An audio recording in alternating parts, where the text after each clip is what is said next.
Hi Taurus, it's Jo from Angels and Ancestors, and darlings, this is your WTF reading for the latter part of September. Happy vernal equinox, or if you're on the other side of the world, spring equinox. That's all going to happen on the 23rd. So I've set the table up, as you can see it looks a bit different. I've set the table up to reflect the vernal equinox, and of course then I'm going to add to it as we slowly get towards Samhain, Halloween and all of that, and we will do a special reading for each sign at that point. I hope you like the new setup. I'm really kind of like, oh, I really like this. It's a little bit different for me. We're still using the Green Witch Tarot, but we are using some different energy decks and some finishing decks. Was this energy? No, that's finishing. Got the wrong one. Sorry, loves. This little deck over here, that's ready there for Halloween, because I am going to be doing a special read. I probably won't be doing WTF that fortnight. I will be doing a proper Halloween reading. So look out for that, because that would be really relevant. It's our new year, so as far as I'm concerned, it's a new year reading. 2 bites of the cherry every year. I quite like that idea. So yeah, so lovelies, also know that in these readings I'm also picking from the Witch's rune, just one rune, to be able to tell you what energy that you're in right at the end of the reading. This deck is also for Halloween. This is the Witch's Familiar deck, so we'll be using that later on, probably throughout October. So next reading and the reading after that. So let's get your energy card, Taurus.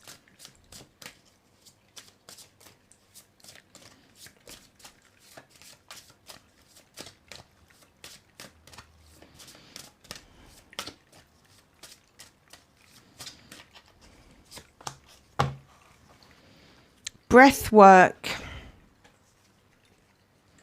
Allow your breath to explain your spirit and fill your heart. Whether that's breathing exercises, whether you are singing or humming or speaking a truth, let that breath work for you. Especially if you're going into meditation, learn to take a full lung of breath, and when you think you can't take anymore, just take one last inhale in, because that gets right deep into the lungs, and then just let it go. And just as you think you've let enough go, do the opposite. Push that last little bit out. Do that several times, and I swear you will feel completely re-energized. It's a number 4. It's celebrations. It's celebrating yourself. It's celebrating the full moon. Just understand that breath work is very important, not just in meditation, but in everyday life. That's a really nice card actually to get out for your energy card.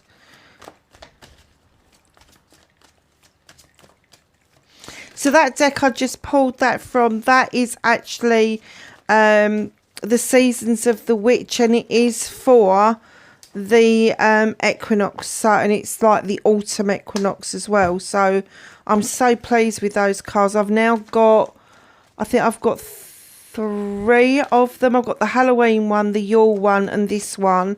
Because I found them and then I couldn't find the spring one, but I've just found it again, but it's out of stock, so I've put it on. Please remind me when you get it in stock. So we've got that for in bulk and the spring equinox, so that will be really nice. So movement and journey for Taurus, please. They nearly chucked it all out.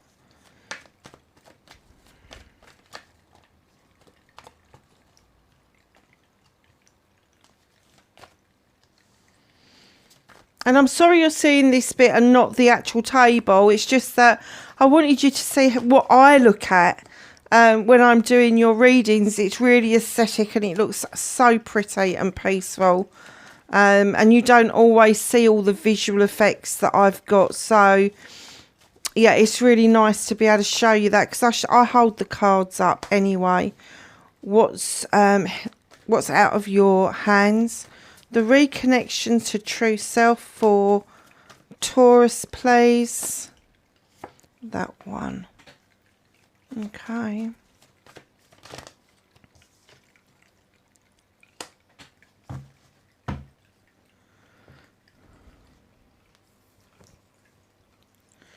So, my lovelies, what started your what the fuck?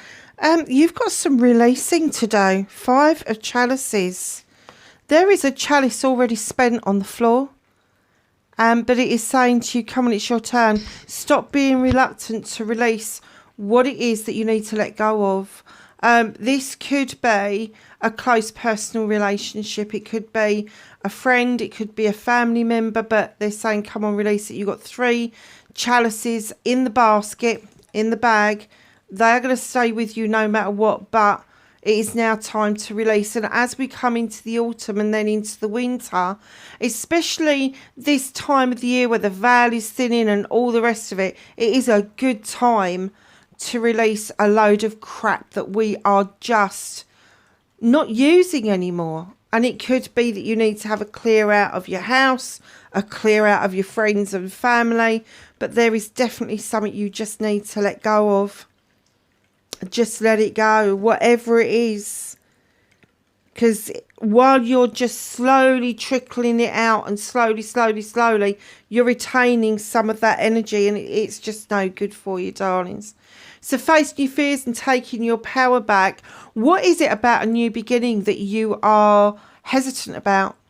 Because this is facing your fears. Why? There's a single chalice here. And I know that is scary for most people, thinking that a new beginning is all around you. But the way I look at this chalice is, until we fill our own chalice up with our wants and needs, with everything that we desire, our happiness, our joy, everything, and we own that so nobody can take it from us, we are not ready to share that with anybody else. So this is a chance for you to release something, but then replenish what it is. Face this fear. If you are facing being on your own, take that time to get to know you. Take that time to build valid and... Oh, what was I going to say? Valid, and they just whipped it away from me. So it's obviously not the word they wanted me to use. Come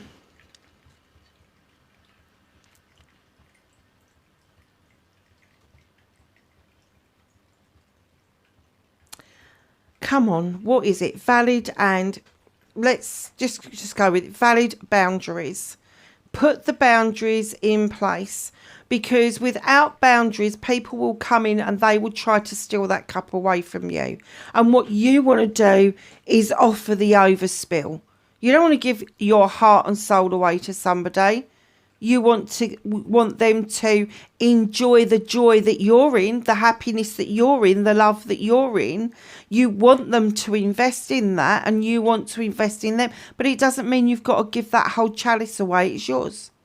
So taking your power back is opening up communications, making sure that communications, especially during the tail end of the Mercury retrograde, please ensure that you are checking your inboxes, your outboxes, your junk boxes, your bulk boxes, whatever it is that you've got, your text messages.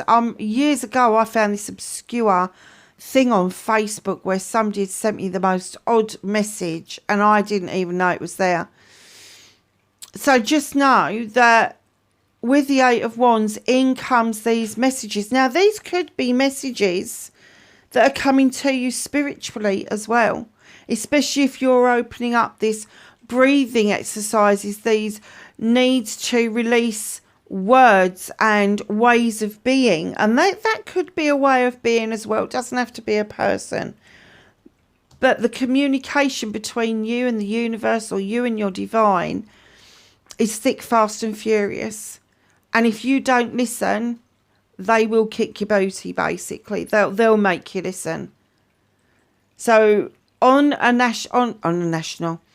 normal deck, on a traditional deck, let's do that word, that's better. On a traditional deck, you will see these 8 of Wands flying through the sky, taking flight, going somewhere, meaning something. Here, you're whittling away, taking your power back, whittling away, making those beautiful, perfect wands in order to communicate your magical abilities and preferences. So your manifestation, your wish fulfillment, and why it may be facts, not fact done. This is the ending of something. It's an ending of a cycle of issues and problems. You've been asking for this for a long time. You now have the 10 of Athames. That is each lesson learned, and each lesson is then put into the ground to form this beautiful circle around you so that you are able to then stay protected while you are working, while you are manifesting, while you are asking for what it is that you want going forward. But where there is a 10, a completion, there is also a new beginning, which is your chalice here.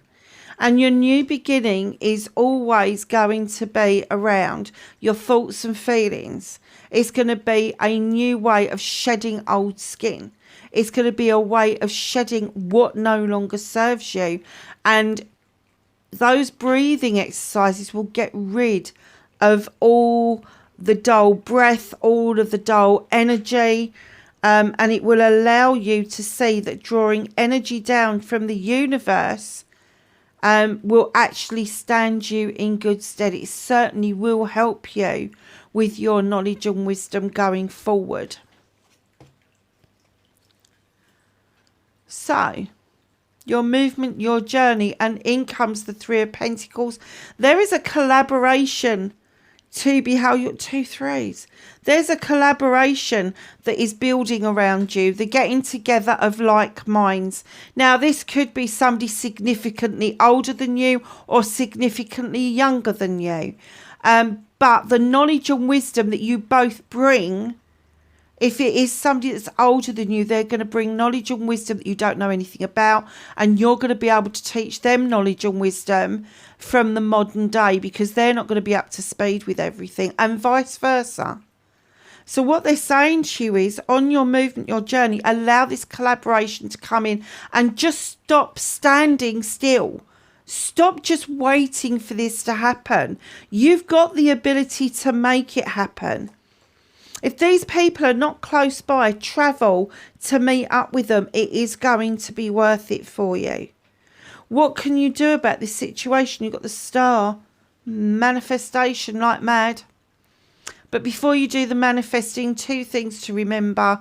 The fairy beckons you to get into the waters, the eternal waters of healing, to understand that healing's not one and done. It's not going to seeing Joe Blogs down the street and having a bit of Reiki or Rahani or whatever it is that they do, quantum healing.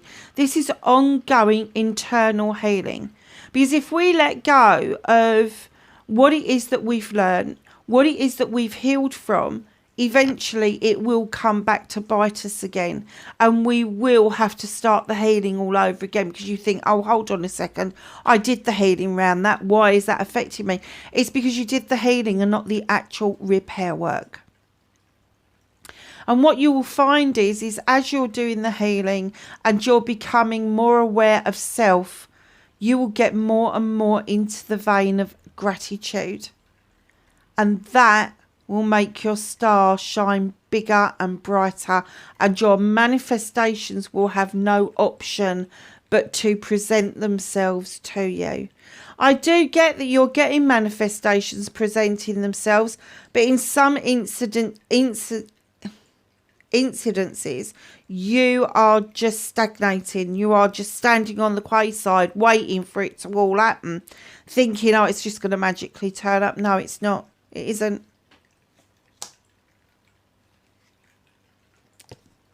So what's out of your hands?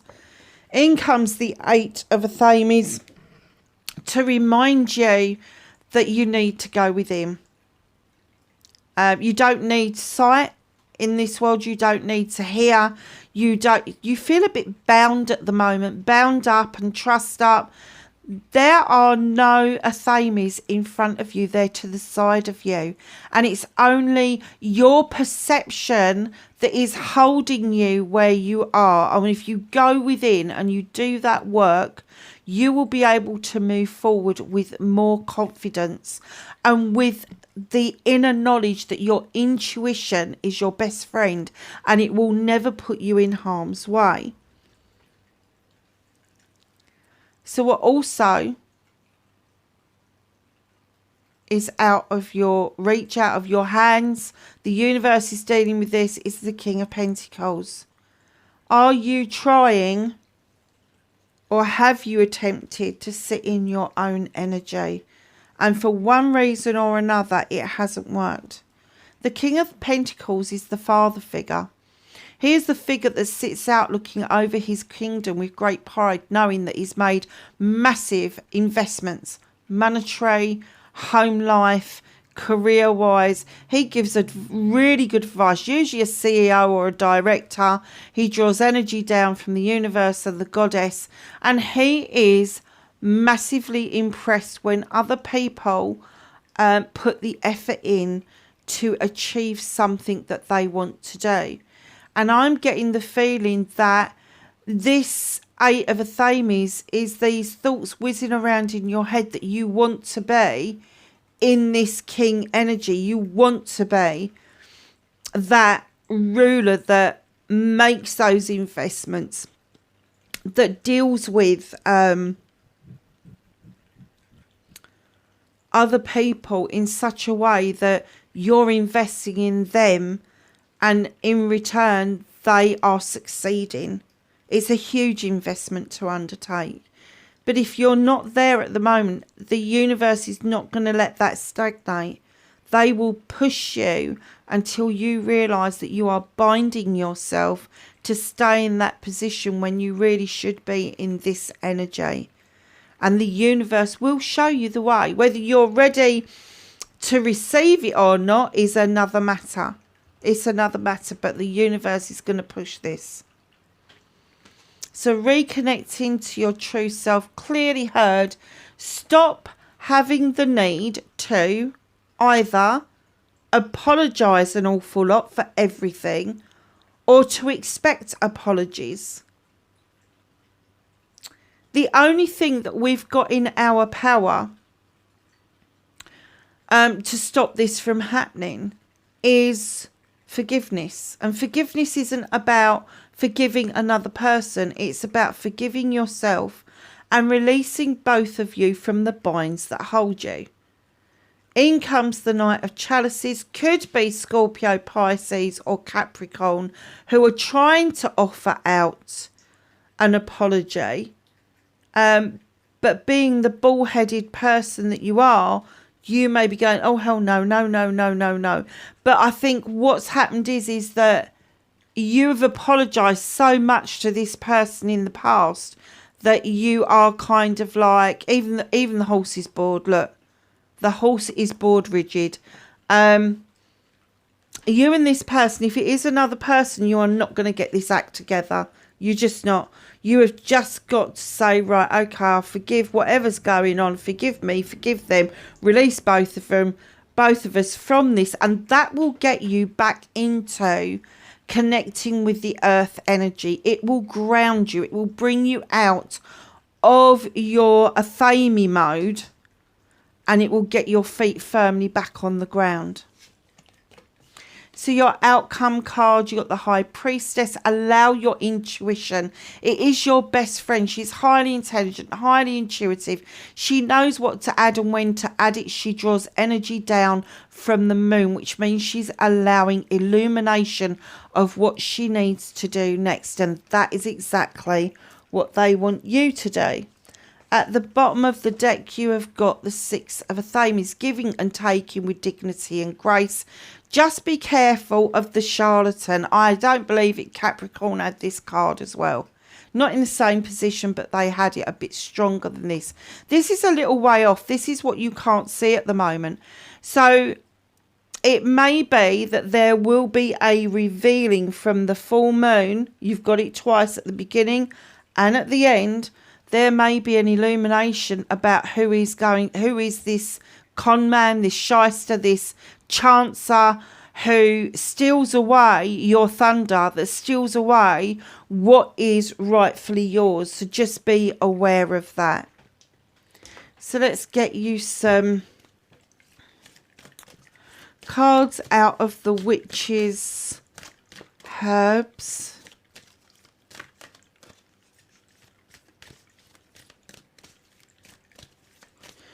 Can I have some cards for Taurus, please? For the latter part of...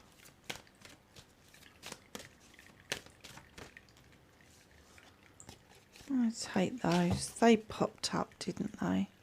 So we have